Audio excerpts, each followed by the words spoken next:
Bonjour à tous, soyez les bienvenus sur Monaco Info. Voici les titres qui seront développés dans ce journal. En ouverture de cette édition, coup de projecteur sur la drépanocytose, cette maladie qui fait chaque année des centaines de milliers de victimes. Nous reviendrons sur la venue de l'OSCE en Principauté en début de semaine. Nous parlerons chirurgie cardio-thoracique avec le congrès qui était organisé en Principauté. Et enfin, direction Paris pour découvrir le premier concours international d'écriture numérique francophone. Le gouvernement monégasque s'engage encore un peu plus contre la drépanocytose, une maladie qui fait des centaines de milliers de victimes chaque année.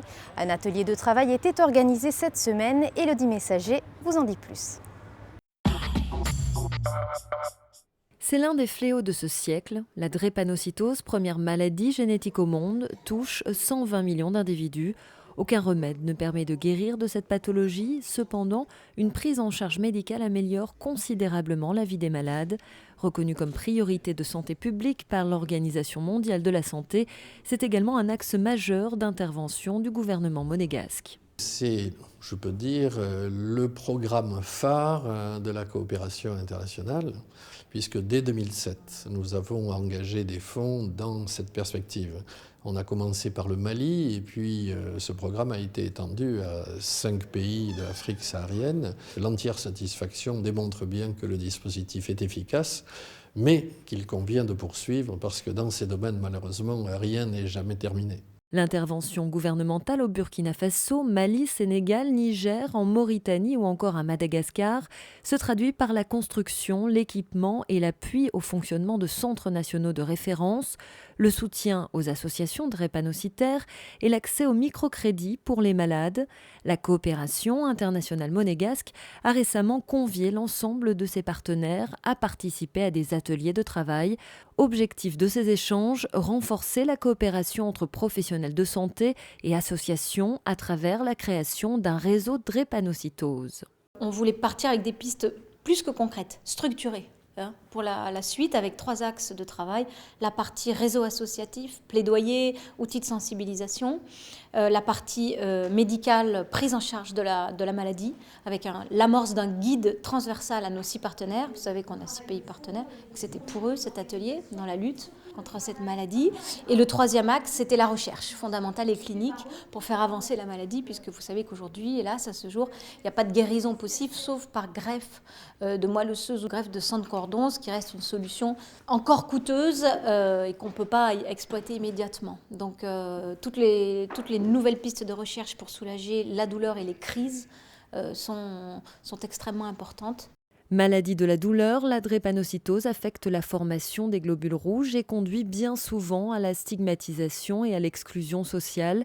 Les parents affectés peuvent transmettre cette pathologie à leurs enfants et 60 à 80% des bébés atteints meurent avant l'âge de 5 ans, d'où l'importance des nouveaux axes de recherche évoqués lors de cet atelier qui porteront sur le suivi des grossesses, l'évaluation d'un traitement et une étude visant à améliorer la prévention et la prise en charge de la drépanocytose. De sortir de cet atelier, j'ai vraiment bon espoir parce que ça commence à communiquer, on voit des actions tout à fait concrètes qui se dessinent. Il va sortir un guide harmonisé de prise en charge des pratiques médicales.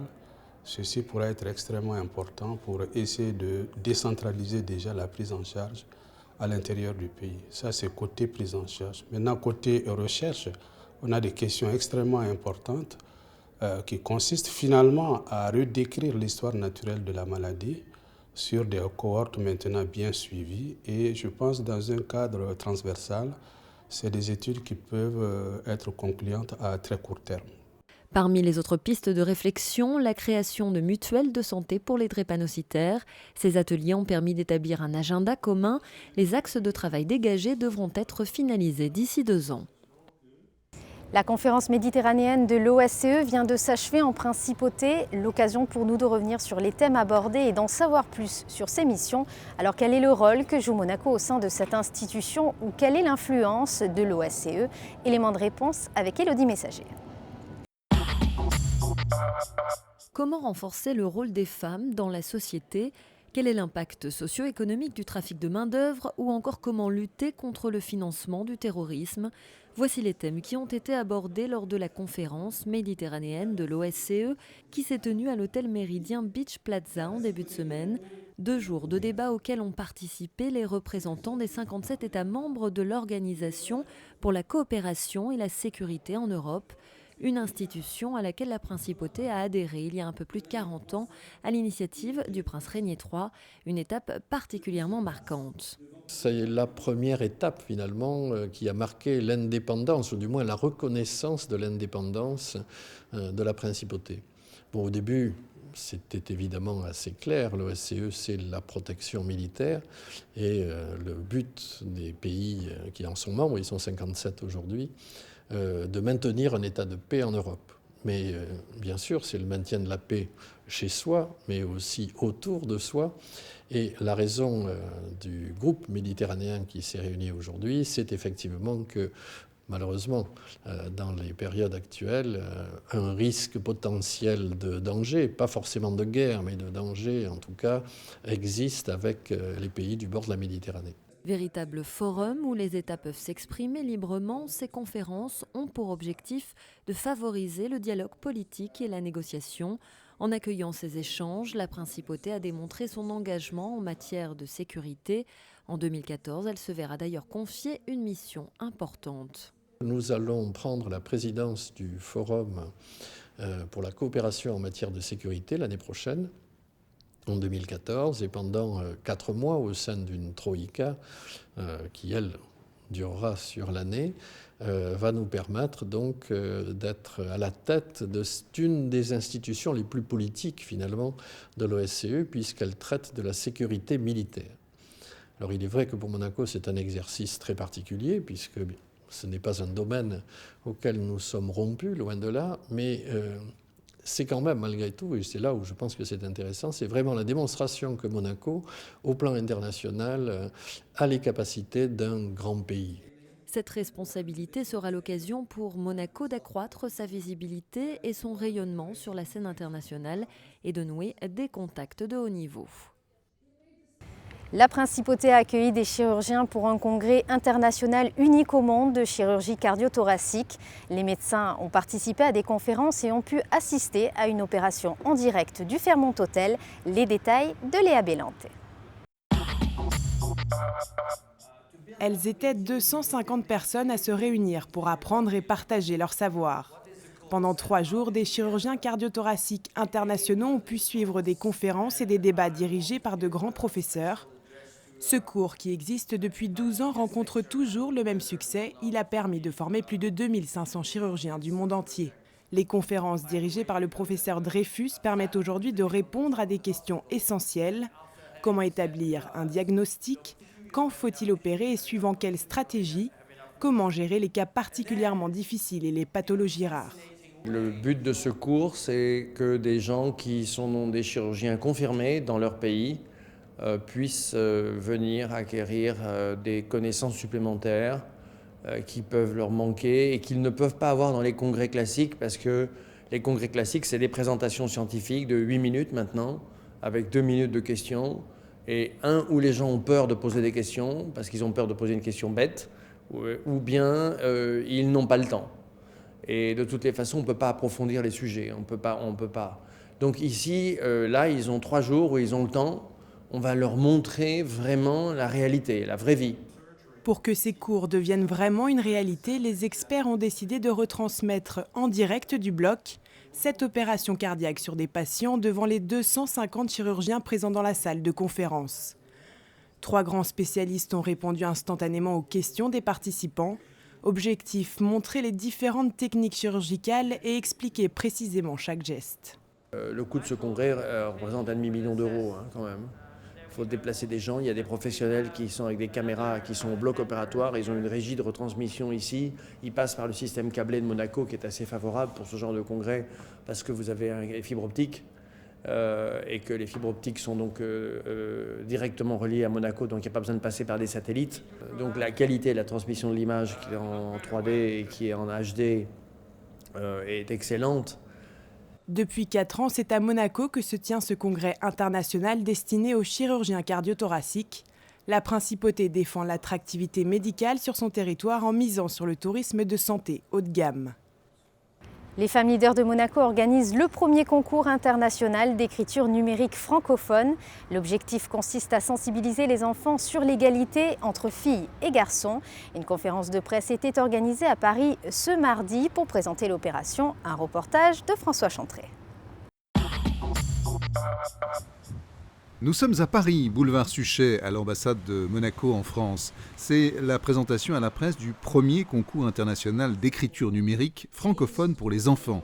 Un concours imaginé, porté et organisé par une toute jeune association. Elle a été créée il y a tout juste 3 ans, Femmes Leaders Mondiales à Monaco. C'est la consécration, donc après 3 années de travail. Nous voyons enfin donc tous les partenaires réunis, les membres de jury, des membres et aussi bien sûr donc des ambassadeurs des différents pays qui ont participé à notre concours. Ce concours n'était qu'un moyen pour faire réfléchir les enfants à l'égalité homme-femme, donc l'égalité garçon-fille. C'est vrai qu'eux aussi, donc dans la classe ou à la maison, ils peuvent vivre une situation d'inégalité.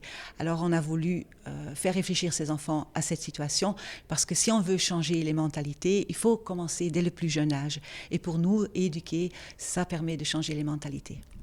Dans le jury de ce concours, pas comme les autres, des journalistes, Michel Cotta, PPDA, des sportifs, Thierry Dussautoir, et des écrivains comme Bernard Werber ou Jacques Salomé.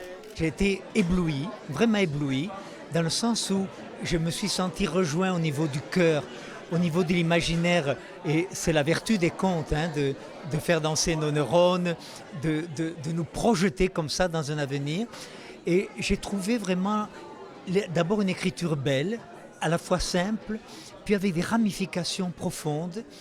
Et ce que j'ai également apprécié, c'est la cohérence, les prises de conscience qu'ont ces enfants des véritables problèmes, en particulier la difficulté des relations hommes-femmes, de la montée des femmes dans les décisions à venir, car si Aragon disait que les femmes étaient l'avenir de l'homme, moi j'aurais besoin de dire que les femmes sont le présent de l'homme, et le mot présent dans les deux sens, au niveau du temps et au niveau du cadeau que font les femmes aux hommes d'aujourd'hui.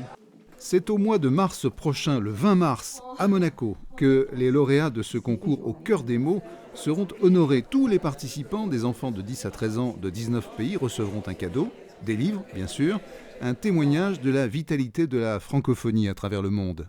La francophonie s'est en quelque sorte reconnue dans ce projet qui au départ était forcément francophone, mais la francophonie a apporté son soutien au projet et je pense que c'est une bonne idée que de fêter ça le jour de la francophonie.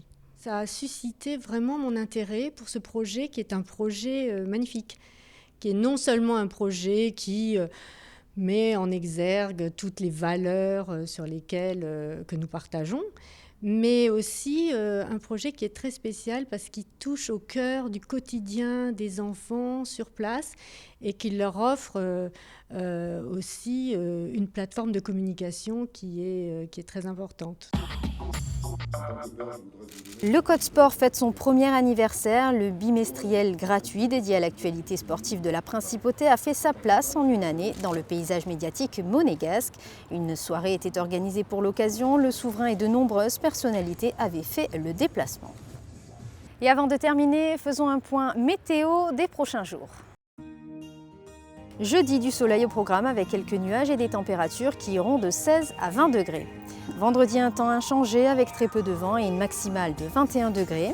Samedi, moins de soleil que les jours précédents, mais le mercure restera très doux. Et enfin dimanche, un temps qui se détériore avec un risque d'averse et des températures en baisse.